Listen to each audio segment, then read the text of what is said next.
하나님의 말씀이 삶의 지혜가 되다 시리즈 10번째 시간, 내 안에 우상과 이혼하기라는 말씀의 제목으로 하나님의 거룩하신 말씀 전하겠습니다. 내 안에 우상과 이혼하기.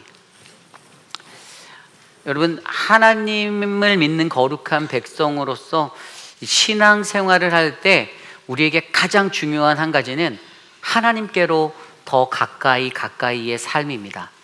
여러분들은 하나님과 가까운 그러한 관계를 잘 유지하고 살고 계십니까? 하나님과 가까우시죠? 하나님과 가까운 삶이 저는 이곳에 계신 저와 여러분 우리 모두의 복된 인생 되시기를 간절히 축복합니다. 우리가 교회에 나와서 예배하고 우리가 밖에 나가서 나는 그리스도인, 나는 크리스천이다라고 말하는 그 이유 중에 하나는 우리가 하나님과 가장 친밀한 자로서의 그 존재성을 드러내기 위함입니다. 이 세상을 살아갈 때 하나님과 가까이만 한다라면 아무리 무수히 많은 어려운 환난과 고난이 닥쳐와도 성도는 그 믿음을 지켜낼 수 있는 그 삶을 살아낼 수 있다라고 저는 믿습니다. 그렇기 때문에 여러분, 오늘 저와 여러분 우리의 삶에 우리가 늘 하나님과 가까이 걸어가실 수 있는 복된 인생이 되기를 원합니다. 그런데 하나님께 가까이 가는 인생, 그 인생이 중요함을 말씀하기에 오늘 에스라서 10장 9절에서 44절의 말씀은 아주 중요한 한 가지의 결단을 이스라엘 백성들에게 촉구하고 있습니다. 그것이 무엇입니까? 그것은 이방의 아내를 돌려보내기, 간단히 말해서 이혼해라입니다. 이혼해라. 모든 사람이 다 아니에요. 말씀을 정확히 들여다보면요, 분명히 그 국제결혼이라고 불려지는 이방의 사람들과 결혼한 자들 중에서 이 국제결혼 얘기 들으면 우리들의 삶의 현실에 우리가 뭔가 죄인인가 이런 생각이 들지만 그러한 내용은 절대 아닙니다. 말씀을 조심하게 잘 들여보셔야 돼요. 잘 끝까지 들으셔야 돼요. 그런데 그러한 자들 중에 문제점을 발견한 것이 한 가지가 있어요. 이따 말씀드리겠지만 그것이 바로 하나님께서 멀어진 자였어요. 그들이라고 다 이혼한 게 아니었어요. 오늘 말씀에는 정확하게 111명, 제가 이렇게 하나씩 세봤더니 111명이었어요.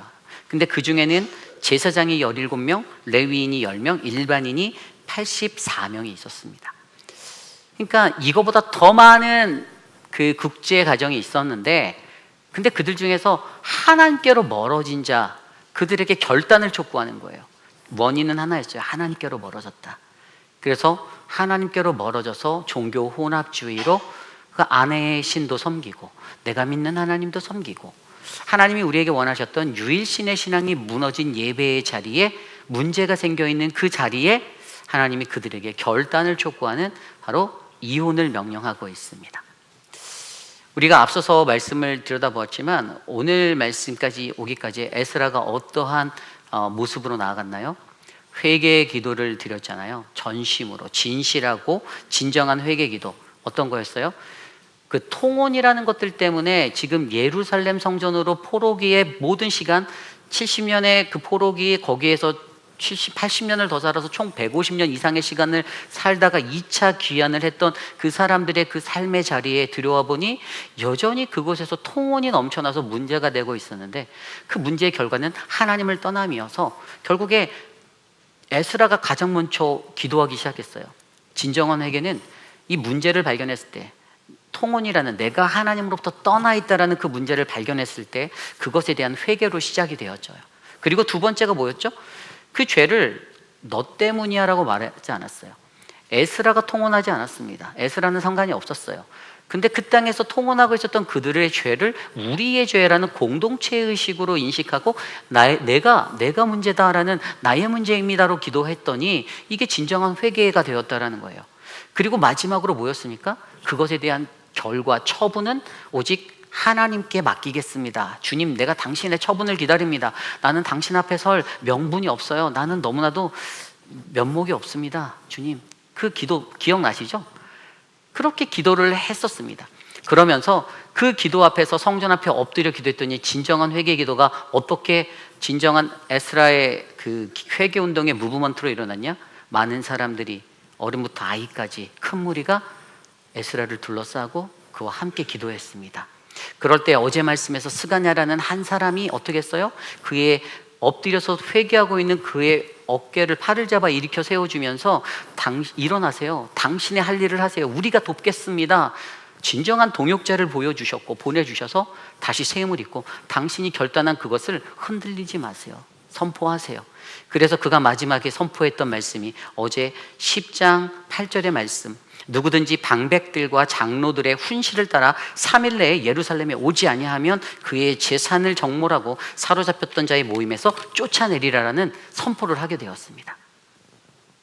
이게 뭐냐면 국제 결혼한 그 이방 여인과 결혼한 이방자들과 결혼한 사람들 중에 다 모이라고 하는 거예요. 전부 다 모여라. 그랬더니 오늘 말씀이 어떻게 시작됩니까? 오늘 말씀이 10장 이제 9절부터 그 이야기가 이어지는 거예요. 여러분, 이 이야기를 통해서 우리가 기억해야 하는 한 가지는 진정한 회개의 자리에 이어서 오늘 저와 여러분들 내 안에 우상과 이혼하기 위해 나에겐 어떤 것이 필요한지를 하나님은 우리에게 에스라서 10장 9절의 이후의 말씀으로 말씀하고자 합니다. 과연 하나님이 우리에게 어떻게 하실까? 그냥 결혼에 관한 문제가 아닙니다. 저와 여러분들이 영적으로 가지고 있는 영의 문제를 말하는 거예요. 내가 하나님을 믿고 싶은데 하나님께 더 가까이 가야 하는데 그것을 멀게 만드는 삶의 요소. 직장이 있습니다. 사업이 있어요. 주일날 문을 열어야 해요. 수만 가지 여러 가지 리즌이 있습니다. 오늘은 그곳에 가야 한다라고 말합니다. 거룩한 안식일을 지키라라는 하나님의 명령이 우리가 반드시 지켜야 할 책임과 의무임을 알면서도 우리가 놓쳤던 그 삶의 자리, 오늘은 그것을 하나님의 말씀 속에서 비추어 묵상해 보며 과연 내 안에 나를 채우고 있는 나의 우상은, 하나님으로부터 나를 떨어뜨렸던 이방 여인과 같은 그 우상은 없는지, 그것은 어떻게 해결해야 하는지를 말씀 속에서 두 가지 정도로 함께 고민해 보기 원합니다. 그래서 오늘 우리에게 주시는 말씀, 내 안에 우상과 이혼하기, 저와 여러분들에게 주시는 그 귀한 하나님의 음성을 다 듣는 우리 모두가 되시기를 축복합니다. 내 안에 우상과 이혼하기, 오늘 주시는 첫 번째 말씀은요, 우리는 회개에 합당한 열매가 있음을 알아야 합니다입니다.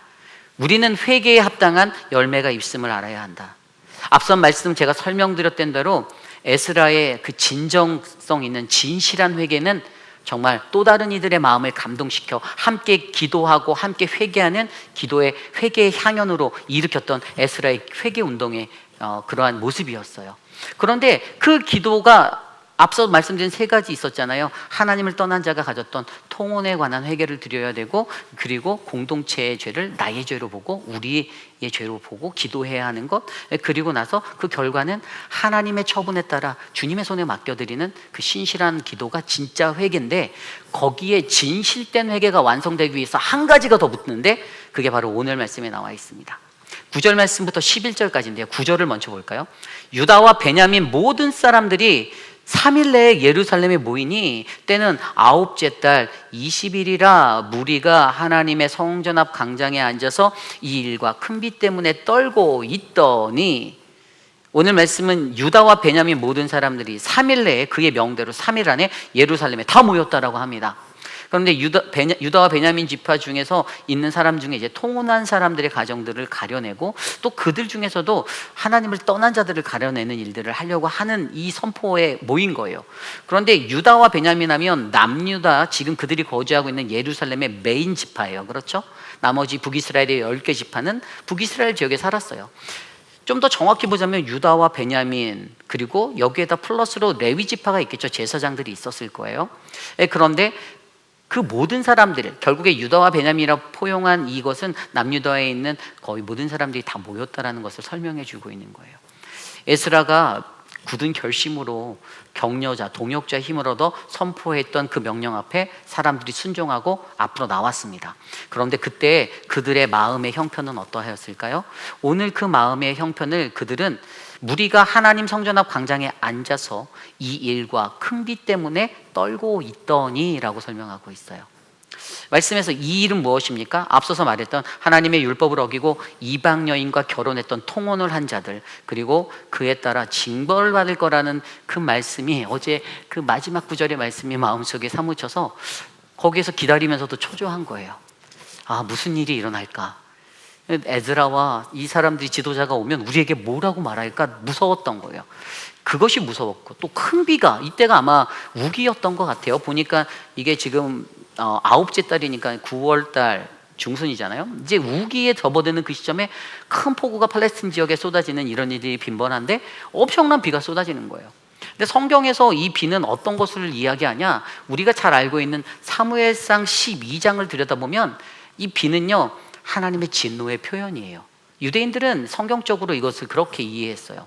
왜냐하면 사무엘상 12장의 이야기에는요, 그 이스라엘의 첫 번째 왕을 세우는 그 왕을 달라라고 하는 백성들의 요청이 있었던 거예요. 누구에게? 사무엘에게. 그러니까 사무엘이 하나님께 기도하고, 이게 하나님의 뜻은 아니지만 들어주었어요. 그죠? 하나님의 뜻이 아니었어요. 백성들이 하니까 하나님이 그들의 그 어거지와 그 떼쓰는 걸 들어서 이제 사울이란 왕을 나중에 뽑게 되는 그 자리로 인도했는데, 이것에 대해서 들어주시면서 사무엘을 통해서 이스라엘 백성에게 이렇게 전달해 주세요. 사무엘상 12장 16절에서 18절 말씀입니다. 16절에 보면 이렇게 나와 있어요. 너희는 이제 가만히 서서 여호와께서 너희 목전에서 행하시는 이 큰 일을 바라보라. 17절부터 18절입니다. 오늘은 밀 베는 때가 아니냐. 내가 여호와께 아뢰리니 여호와께서 우레와 비를 보내사 너희가 왕을 구한 일, 곧 여호와의 목전에서 범한 죄악이 큼을 너희에게 밝히 알게 하시리라. 이에 사무엘이 여호와께 아뢰매 여호와께서 그날에 우레와 비를 보내시니 모든 백성이 여호와와 사무엘을 크게 두려워하였더라. 아멘. 큰 비는요, 그들의 경험상 하나님의 진노였어요. 그들이 무죄한 게 아니라 그들이 범죄하였던 것, 그러나 무지하여서 깨닫지 못하였던 범죄의 자리를 그들에게 선포하고 큰 비가 내려서 우레와 큰 비로 너희들에게 그것이 범죄한 것임을 밝혀주겠다라는 그 말씀의 성취를 큰 비로 이루어 주셨다라는 거예요. 그러니까 오늘 이들이 모여있는 이 자리, 이 성문에 꽉꽉 채워진 예루살렘 성전 앞에 성벽의 그 모든 터전의 자리에 사람들은 막 즐겁고 기쁜 마음이 아니라 이제 자기들이 마주해야 할 에스라와 이 사람들이 두려운 거예요. 두려움이 그들을 덮었습니다. 그런데 그때 여러분, 이 두려움에 휩싸인 그들에게 그가 뭐라고 선포합니까? 10절 말씀이에요. 제사장 에스라가 일어나 그들에게 이르되 너희가 범죄하여 이방 여자를 아내로 삼아 이스라엘의 죄를 더하게 하였으니 11절 이제 너희 조상들의 하나님 앞에서 죄를 자복하고 그의 뜻대로 행하여 그 지방 사람들과 이방 여인을 끊어버리라 하니. 아멘. 간단했어요. 에스라의 외침은요, 너희가 범죄였다라는 거예요. 그리고 그 범죄를 뭐라고 말합니까? 이방 여인을 아내로 삼은 것이 죄라는 거예요. 그런데 그렇다면 아까 제가 처음에 말씀드렸던, 아니 국제 결혼한 게 뭐가 죄입니까? 국제 결혼하면 안 돼요? 아니 나도 국제 결혼했고 내 자식들도 국제 결혼한 사람들 많은데 그거 잘못입니까? 그것을 포인트 하는 것은 아니에요. 오늘 아까 제가 설명드린 대로 이들 중에서 국제 결혼한 사람은 정말 많았어요. 그런데 그 중에 111명이 이혼해야 될 대상자로 선별되어졌잖아요. 결정받았잖아요. 판결받았어요. 그런데 거기에는 분명히 그들이 떠나게 된 이유에 대해서 설명해요. 근데 그것을 뭐라고 말씀했습니까? 그들의 죄 때문에 그게 된 것이 하나님을 떠나게 만든 그 원인이 됐다라는 거예요. 자, 볼까요? 말씀을 좀 더 깊이 있게 살펴보면요, 그래서 그들에게 이혼하라라고 말해요. 너희들의 죄를 하나님 앞에서 자복하고 그의 뜻대로 행하며 그들과 이혼하라. 이방 여인을 끊어버려라. 이혼하라. 여러분, 굉장히 무서운 얘기입니다. 그죠? 이혼하래요. 에스라가 네가 뭔데 이혼을 하? 네가 내 가정을 왜 좌지우지해? 우리 가정 행복한데? 근데 왜 이혼하라고 해? 여러분, 성경에서 이혼을 금하셨습니까? 이혼을 하라고 했습니까? 이혼을 금하셨습니까? 성경에서는 뭐라고 말해요? 금했어요? 예, 금하셨나요? 예, 금했다. 예. 하나님께서는요, 조건부 허락은 하셨어요. 이혼을 금한다라고 확정적으로, 물론 성경 구절에 우리가 잘 알고 있는 마태복음 구절에 하나님이 짝지어 주신 것은 사람이 절대로 갈라낼 수 없다라고 말하죠. 그런 구절이 있어요. 근데 사람들의 해석이, 그러니까 이 결혼에 관한 건데 이거 깨지면 안 돼, 절대, 이렇게 이제 또 문자적으로 해석하는 거예요. 그런데 구약 성경을 들여다보면요, 하나님의 조건부의 이혼에 허락된 자리가 있어요. 신명기 24장이에요. 신명기 24장 1절 말씀에 보면요, 뭐라고 나와 있냐면 내 더러운 어떤 수치, 그러니까 음행했던 내 신부가 음행한 여인이었을 때 그녀에게 이혼 각서를 써주고 이혼 증서를 써주고 그녀를 내보내라라고 나와 있어요. 신명기 24장 1절을 들여다보면 그렇게 나와요. 남편이 수치를 겪었다라는 거예요. 근데 그게 조건이 음행이에요. 통간을 했거나 바람을 피웠을 때 그게 가능하다라는 거예요. 그리고 24장 2절부터 3절에 보면은 이렇게 그렇게 내보낸 여자가 또 다른 남자와 결혼할 수 있는데 똑같은 일이 반복되었을 때 또 이혼 증서를 써주고 내보낼 수 있고, 또 다른 한 가지는 갑자기 남편이 작고해서 급작사해서 죽게 되었을 때, 미망인이 되었을 때 그때도 그 집안에서 이혼 증서를 써서 내보낼 수 있다고 되어져 있어요. 그러면서 마지막에 24장 4절에 뭐라고 얘기하냐면, 근데 이러한 여인을 받아들이지 말라, 거룩한 하나님의 땅이 더러워진다라고 설명하고 있는 구절이 있습니다. 이게 신명기 구약 시대에 있었던 합법적인 이혼에 관한 하나님의 말씀이었어요. 그러니까 이혼이 가능했다라는 거예요. 어떨 때 성적인 부도덕, 음행에 빠져 있는 아내 또는 남편, 그러한 자들이 있을 때 내보낼 수 있었다는, 합법적으로 하나님의 말씀의 가르침은 이혼 가능해. 그러니까 하나님은 이혼을 막 권장하거나 막 그냥 레코멘드하는 건 아니에요. 하나님은 한 가정, 마음으로 믿음으로 이루어진 믿음의 가정, 사랑의 가정은 영원히 변치 않고 이어지길 원하는데, 피치 못한 사정, 바람 피는 게 내 소관이 아니잖아요. 바람 피는 사람의 소관이지. 이 가정을 아름답게 지켜내기 위해서는 성적 부도덕의 상황에 놓일 때는 그것을 허락했다라는 거예요. 그리고 이러한 얘기들이 마태복음에도 나와요. 마태복음 5장 31절, 19장 9절에도 누구든지 아내를 버리려거든 이혼 증서를 써주라. 이게 뭐냐면 음행이 일어났을 때 가능하다고 나와요. 그리고 19장 9절에도 아내가 음행하면 그 똑같이 아내를 버리려거든 이혼 증서를 써주라라는 그 구절이 똑같이 나옵니다. 그리고 여기에 신약 성경에 가면 한 가지가 더 나와요. 이혼할 수 있는 조건에 관한. 사도 바울이 고린도전서 7장 15절에 이렇게 말하고 있습니다. 보면은요, 세 번역으로 제가 읽어드릴게요. 고린도전서 7장 15절. 만일 믿지 않는 쪽에서 떠나고 싶어 하거든 떠나게 하십시오. 남자든 여자든 믿는 사람은 그런 일에 얽매일 필요가 없습니다. 아멘. 이거 이혼에 대해서 완전히 허락했는데 사도 바울이 이렇게 생각할 수 있지만, 이게 어떤 상황이냐면요, 버림을 받았을 때를 얘기하는 거예요. 이 본문을 들여다보면 버림을 받았을 때, 사람에게 버림받을 수 있는 처지가 되는 상황이 있거든요. 가정이라는 그 관계 안에서. 그런데 그렇게 버림받는 상황이 될 때 그 힘들어하고 괴로워하고 그러지 말고 차라리 떠나는 것이 더 평안하다, 이혼 가능하다 이야기해 준 거예요. 여러분, 우리가 성경에서 이해해야 하는 이 이혼이라는 것은 바로 이러한 개념입니다. 그냥 무조건 오늘 이들에게 말하는 이혼이 너희들 이혼해 이러니까 그냥 강압적으로 잘 살고 있는 가정을 갈라놓는 것 같이 느낄 수 있지만, 사실은 하나님은 말씀 속에서 결혼 대상자인, 결혼 생활을 하고 있는 그 가정의 구성원이 평화롭고 행복하고 사랑을 누리고 살아갈 수 있는 그러한 하나님이신데, 오늘 그들의 삶의 가운데 하나님을 떠난 이 영적인 자리가 있게 만들어질 때 그것을 끊어내고 이혼을 과감하게 거행해야 한다라고 선포하는 명령이에요. 이건요, 오늘 111명이요 이것 때문에 다 이혼합니다. 그들이 갈라서요. 그 리스트가 18절부터 나와 있는 사람들의 17종족, 제가 세봤어요. 17족 속에 111명, 111명의 사람들, 거기에는 아까 말씀드린 제사장들도 있었어요. 목회자가 있었다는 거예요. 레위인도 있었어요. 일반인도 있었어요. 섞여 있었어요. 근데 이보다 더 많은 숫자였지만 그 중에서 하나님으로부터 멀어진 자를 선별해낸 게 바로 111명이었다라는 거예요. 왜죠? 종교 혼합주의 때문에. 아내가 이방의 신을 섬겨요. 그러니까 아내가 섬길 땐 옆에서 같이 섬겨요. 그러다가 또 주일이 돌아오면 나는 또 하나님을 예배해요. 하나님은 이걸 원치 않으신다라는 거예요. 하나님은 너는 나에게만, 너는 나만 바라봐라는 매우 질투가 많으신 하나님, 그런 분이시지만, 우리를 창조하신 하나님, 그러한 피조물된 우리들의 합당한 예배는 오직 내가 믿는 하나님만 예배드려야 한다라는 믿음의 존재, 예배자가 되는 것이죠. 이것이 필요하다라는 것을 설명하는 거예요. 그래서 이혼해라라고 오늘 강력하게 선포하는 거예요. 너희들이 국제결혼해서가 아니라 너희들의 그 결혼된 삶의 그 가정생활 가운데 하나님이, 내가 유일한 너희들의 유일신 신앙의 존재가 아니잖아. 너희가 지금 너희의 마음이 3000%, 4000% 막 흘러가잖아. 너희가 걷잡을 수 없게 여기에 마음을 두고 저기에 마음을 두고, 그런데 주일에는 정신 차려서 주 하나님 앞에 내 앞에 나오고, 월요일 날은 다시 너희들의 일상으로 돌아가고, 세상의 신을 섬기고, 너희가 믿는 우상을 섬기고, 네가 좋아하는 것을 먼저 따라가고, 하나님의 거룩한 주일에 무엇이 중요한데? 무엇이 중요하죠? 하나님께 예배하는 게 제일 중요한 겁니다. 그렇죠?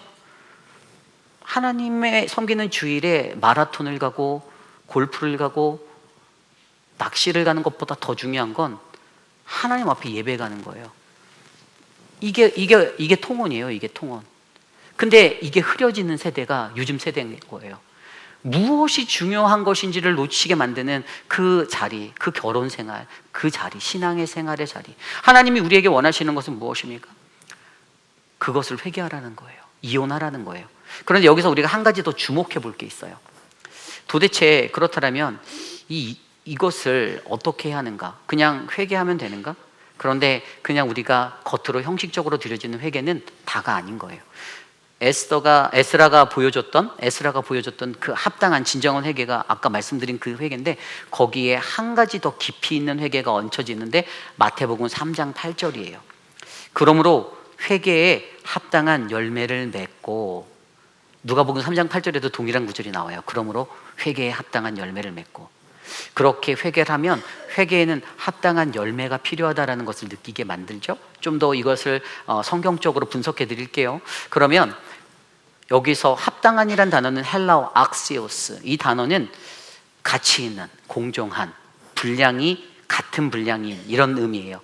마음속에 내가 실제로 회개하겠다라고 전심으로 하나님께 회개했다면 그것에 같은 분량의 가치 있는 그것이 열매 맺어야 되는 게 우리의 삶, 합당한 열매예요.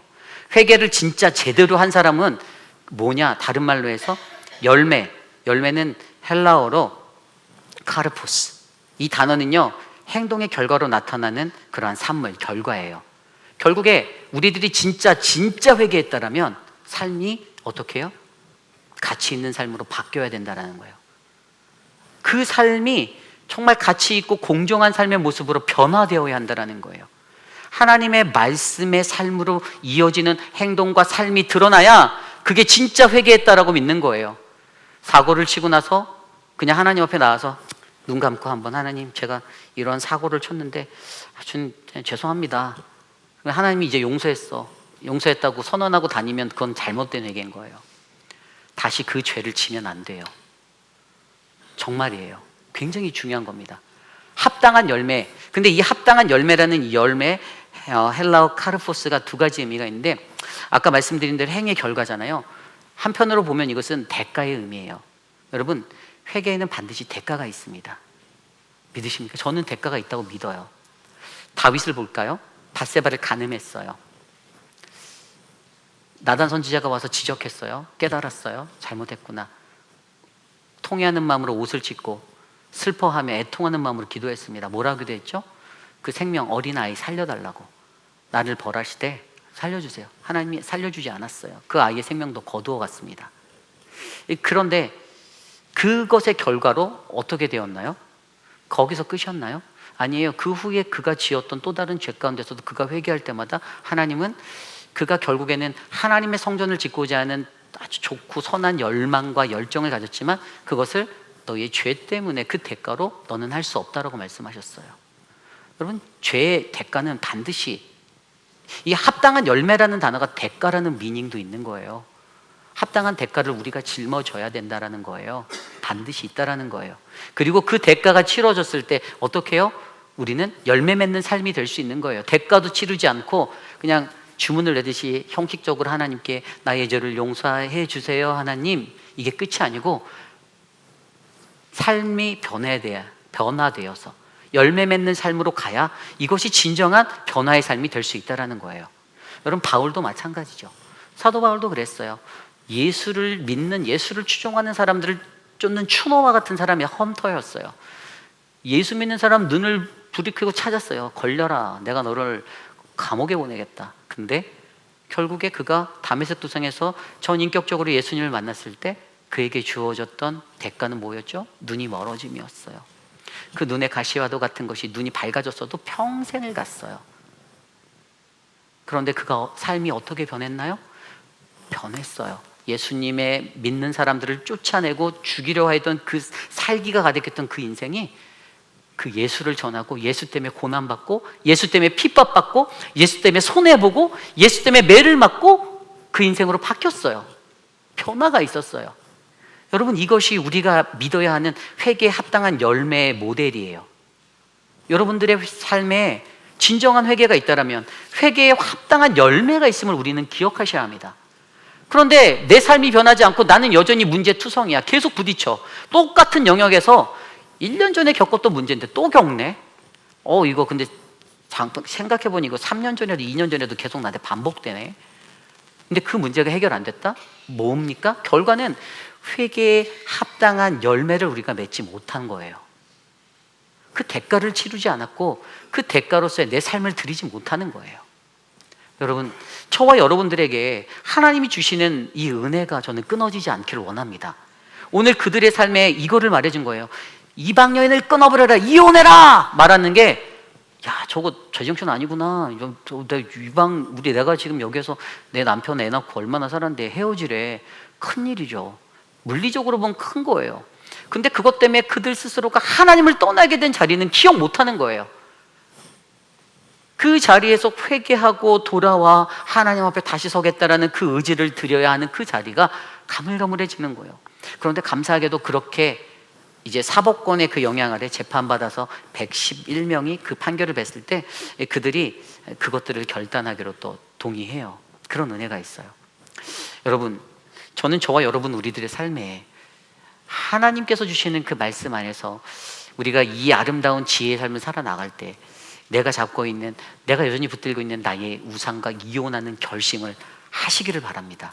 어떻게 할 수 있는가? 그것은 회개에 합당한 열매가 있음을 우리가 믿는다라면 그것 때문에 나의 대가, 나의 희생, 나의 아픔을, 고난을 감수하고 변화된 삶의 모습으로 새로운 거듭남의 삶으로 하나님의 새로운 롤모델이 되어 세상 가운데 살아가는 빛의 사자들이 우리 모두가 될 줄 믿습니다.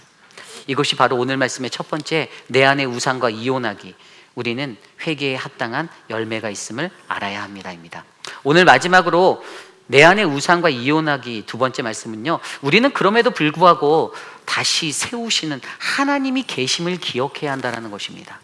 우리는 그럼에도 불구하고 다시 세우시는 하나님이 계심을 기억해야 합니다. 자, 이렇게 해서 이혼해라 했더니 모든 백성들이 반응합니다. 12절, 모든 회중이 큰 소리로 대답하여 이르되 당신의 말씀대로 우리가 마땅히 행할 것이니이다. 아멘. 훌륭합니다. 대단해요. 믿음이 너무 좋아요. 그러나 이게 다일까요? 13절 볼게요. 그러나, 그럴 줄 알았어요. 갑자기 그러나로 시작하면 이제 심장이 확 내려앉죠. 어쩐지 믿음이 너무 세다 생각했는데 이거는, 저는 그래도 중학교 다닐 때 수련회 가면 막 눈물 콧물 흘리면서 회개하면 한 3일은 갔는데 얘는 지금 그러나 하고 바로 그러나예요. 예? 그러나 백성이 많고 또 큰 비가 내리는 때니 능히 밖에 서지 못할 것이요 우리가 이 일로 크게 범죄하였은지 하루 이틀에 할 일이 아니오니. 이거 뭔 소리예요? 이거 또 갑자기 왜 이렇게 우유부단해지고 갑자기 왜 이렇게 주저하고 망설이고 막 이러고 있어요? 여러분, 무엇이 보이나요? 내가 보이는 거죠. 제가 보여요. 우리들의 모습이 보여요. 결단했는데 마음이 흔들려. 시간이 지나니까 마음이 흔들려. 은혜 받았을 때는, 은혜 충만했을 때는 주님, 제가 울타리 연금 그냥 만불 하겠습니다. 딱 이랬는데 시간 조금 지나니까 좀 과한 것 같고 제가 한 3,000불만 할게요. 조금 지나니까 이제 다음 주에 끝나요 하니까 아직까지 안 냈네. 다음 주에는 제가 그럼 500불이라도 내겠습니다. 네? 우리 연약한 우리들의 마음이 보여요. 마음이 바뀌어요. 흔들려요. 주저해요. 너무나도 주저하는 우리들의 인생. 그런데 그들이 그렇게 주저할 때 이유가 뭐예요? 비가 많이 온대요. 지금 큰 비가 막 억수같이 쏟아지니까 밖에 서 있기 힘든데, 그리고 지금 그런 사람이 한두 명이에요. 사람들 장난 너무 많아요. 이거 하루 이틀 안에 처리 못합니다. 이거 저희 좀 생각 좀 잘해보세요. 또 이제 이렇게 나오는 거예요. 그랬더니 에스라가 어떻게 합니까? 14절에 이제 온 회중을 위하여 우리의 방백들을 세우고 우리 모든 성읍의 이방 여자에게 장가든 자는 다 기한에 각 고을의 장로들과 재판장과 함께 오게 하여 이 일로 인한 우리 하나님의 진노가 우리에게서 떠나게 하소서 하나. 아멘. 시스템을 사용해요. 그가 아닥사스다 왕에게 페르시아 다섯 번째 왕이었던 우리 크세르크세스 아닥사스다 왕에게 뭘 가지고 왔죠? 사법권, 통치하는 거.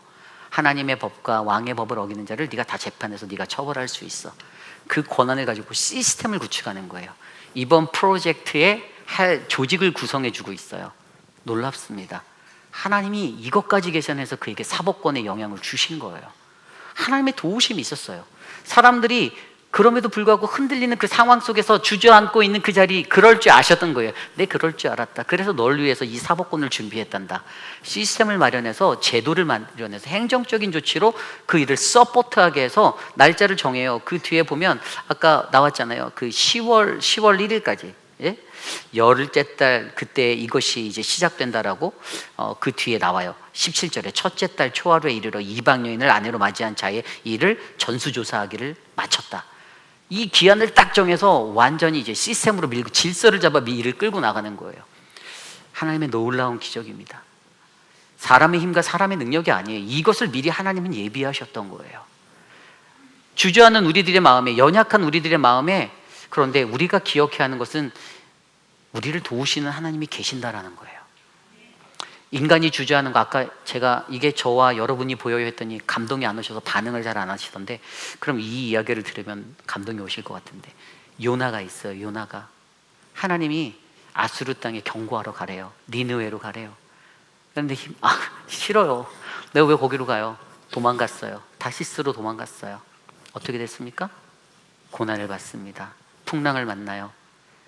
배가 흔들리고 난리가 나는데 다 난리가 났더니 또 착한 마음이 있어서 이거 내 생각엔 나 때문인 것 같다고 나를 바다에다 던지라고.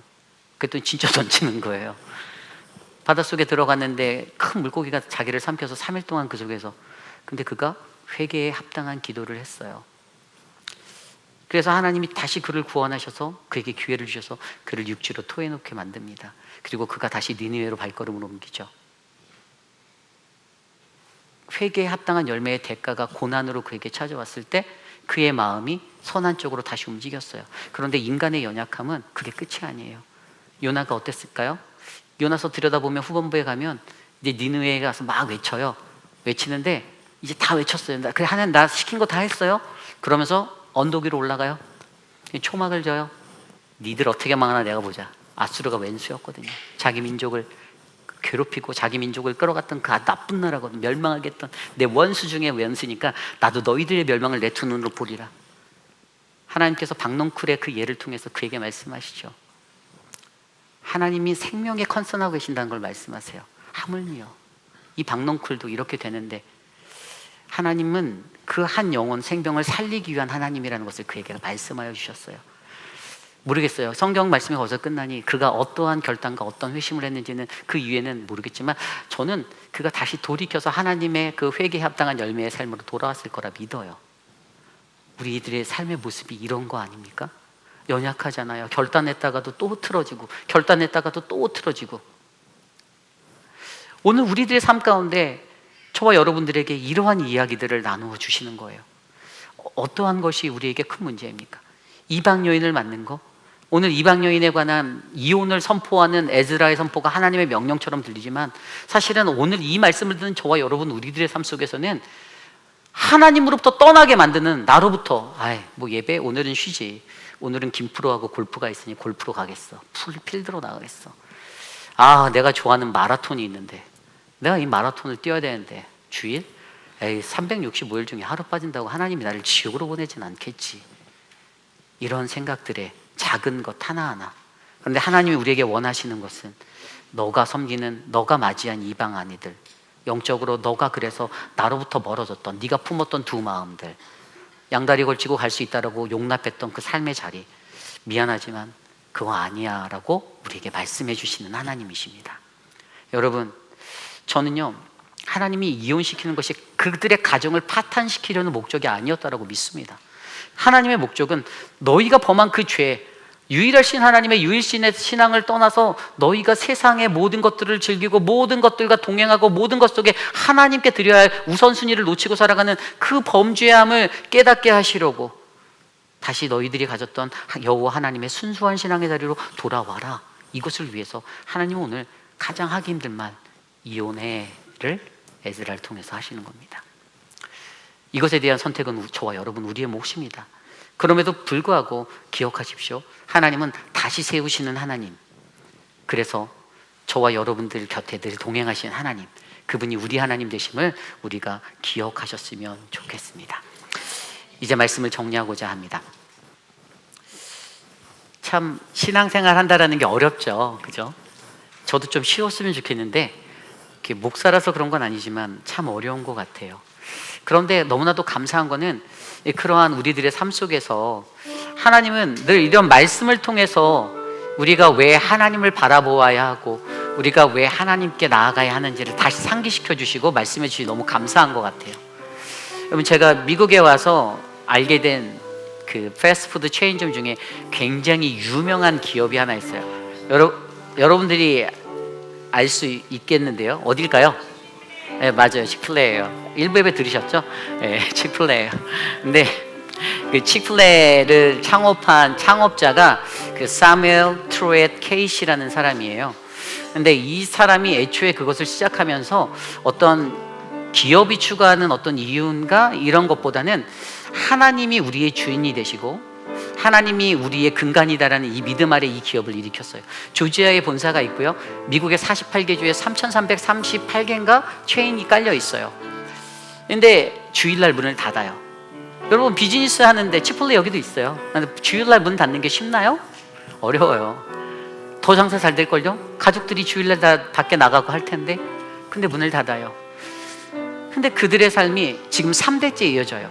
그 아들 이제 댄 트루에 케이시가 이것을 받아서 2대째 2005년도인가 하다가 지금 이제 마지막 손주가 되는 사람이 이제 이것을 감당하고 있어요.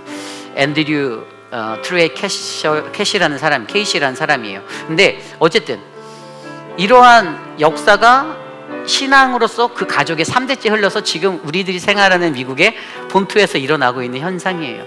방에도 있었어요. 옛날에 뉴욕의 그 하원이었던 한 사람이 뉴욕주에서 이 사람이 로니 시몬이라는 사람인데 이 사람이 이거를 법으로 이제 올렸어요. 뭐냐 하면은요, 일명 그 휴게소 레스토랑법이라는 A08336 법이에요. 근데 이 법은 그 하이웨이가 있는 거점 하에 있는 모든 음식점이나 레스토랑은 반드시 열어야 돼. 이건 서비스업이기 때문에 주일도 열어야 돼. 이거 해주세요. 통과됐게요? 안 통과됐게요? 안 통과됐죠. 통과됐으면 제가 이 말을 안 하죠. 지금 대한민국에서는요, 이런 법안이 다 통과돼서 휴게소에서 그 썬데이나 이럴 때 클로즈하면 장사 못해요. 쫓겨나요. 그 영업권 뺏겨요. 근데 하나님의 보호하심이 그들을 지켜주셨는지 그 3대째 지금 이것을 충실히 지키고 있는 기업으로 성장하고 있습니다. 여러분, 하나님의 사람들에게는요, 저는 이런 용기가 필요하다고 믿어요. 삶이 막막해요. 내가 주일날 손님들을 더 많이 맞을 수밖에 없어요. 내 잡의 상황이 그래요. 내가 일하는 상태가 그래요. 얘가 주인도 아니에요. 나는 그냥 종업원인데 사장님께 밑에서 있어야 돼요. 그럼에도 불구하고 그것에 대한 선택을 우리들에게 맡겨두시는 것, 너희의 삶에 너희가 심어둔, 너희가 받아들인 우상의 자리가 있어서 너희가 흔들리고 너희가 나를 떠나는 것, 그런 자리가 만약에 있다라면, 여러분들이 지금 뭐 주일날 일하는 것을 뭐라고 하는 것은 아니지만 하나님을, 내가 믿는 하나님을 내가 멀리하기에 그 마음에 하나님을 더 가까이 하는 것에서 멀어지는 자리가 보인다라면 깨야 한다라는 거예요. 그냥 파혼해야 한다라는 거예요. 내가 그 결단을 할 수 있는가? 오늘 우리에게 요구되어지는 것이 바로 이거 아니겠습니까? 회개에 합당한 열매가 내게 있는가?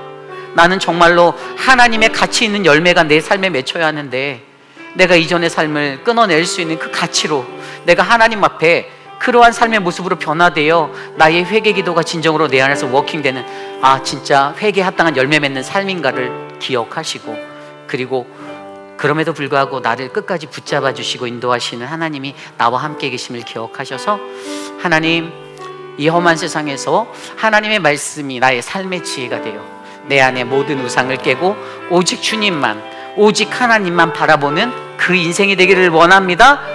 그럼에도 불구하고 나를 붙잡아 주시는 그 하나님을 내가 기대합니다. 진정한 회개를 통해서 내가 증명하겠습니다. 내 삶의 열매를 통해 내가 증명하겠습니다. 그것을 통해서 진정한 회개 가운데 나에게 장차올 그 진노를 멈춰주시고 내가 그것을 피하게 하여 주시고 나의 무너진 성벽, 나의 성전이 다시 재건되어 하나님과의 관계가 회복되게 하옵소서. 그 은혜가 저는 오늘 이곳에 계신 저와 여러분, 우리 안에 우상이 채워진 자들 안에 다시금 살아나는 하나님의 회복으로 일어나는 아름다운 이혼의 자리 되시기를 간절히 축복합니다. 이 시간 모두 자리에 일어나서 오늘 주신 말씀을 놓고 함께 찬양할 때 함께 고백합시다. 그럼에도 불구하고 우리를 사랑하시는 그 하나님을 바라보며 함께 찬양합니다. 마음속에 어려움이 있을 때, 마음속에 어려움이 있을 때, 마음속에 어려움이 있을 때, 마음속에 어려움이 있을 때 주님 내게 먼저 오사 내 마음을 만지고, 주님 앞에 나올 수 없을 때, 주님 앞에 나올 수 없을 때, 주님 앞에 나올 수 없을 때, 주님 앞에 나올 수 없을 때 주님 날 먼저 우리 처음부터 다시 한번 해볼까요? 마음속에 어려움이 있습니까? 마음속에 어려움이 있을 때, 마음속에 어려움이 있을 때, 마음속에 어려움이 있을 때 주님 내게 먼저 내 마음을 만지시는 하나님, 만지고 주님 앞에 나올 수 없을 때, 주님 앞에 나올 수 없을 때, 주님 앞에 나올 수 없을 때, 주님 앞에 나올 수 없을 때, 주님 날 먼저 아는, 그럼에도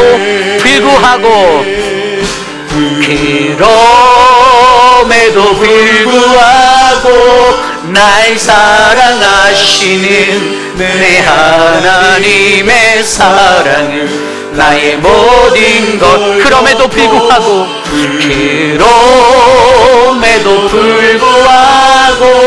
날 안아주시는 내 하나님을 부를 때 아버지라. 우리 처음부터 다시 고백합니다. 마음속에 어려움이 있을 때, 마음속에 어려움이 있을 때, 마음속에 어려움이 있을 때, 마음속에 어려움이 있을 때 주님 우리에게 오십니다. 주님 내게 먼저 오사 내 마음을 만지고, 주님 앞에 나올 수 없을 때, 주님 앞에 나올 수 없을 때, 주님 앞에 나올 수 없을 때 주님 날 먼저. 우리 두 손 높이 들고 고백합니다. 그럼에도 불구하고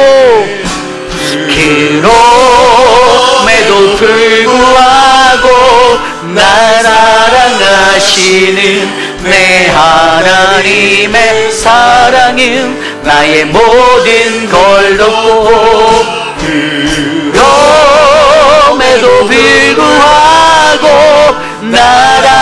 주시는 내 하나님을 부를 때 아버지라 그럼에도 불구하고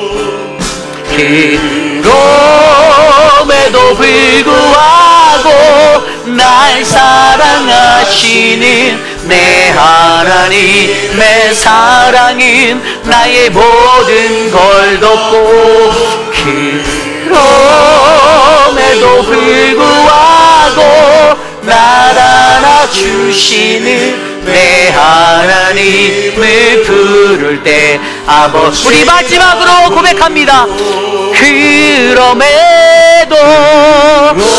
그럼에도 불구하고 날 사랑하시는 내 하나님의 사랑은 나의 모든 걸 덮고 그럼에도 불구하고 날 안아주시는 내 하나님을 부를 때 아버지라 부르죠.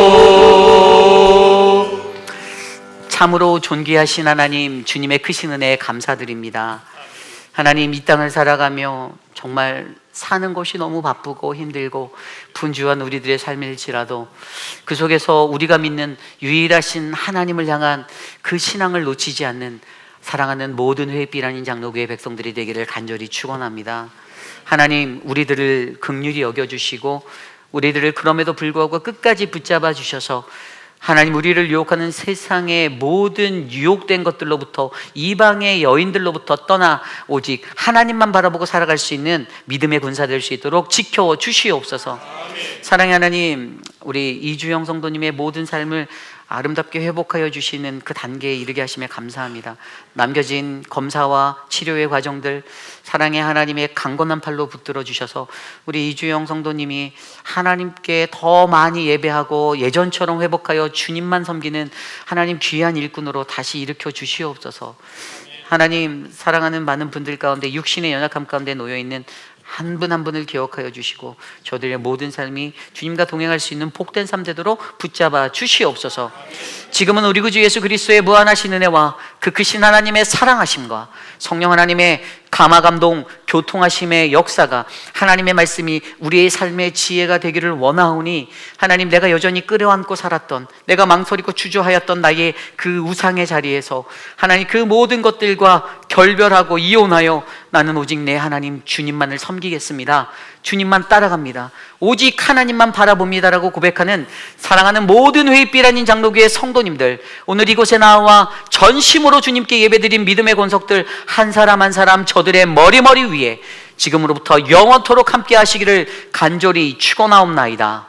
아멘.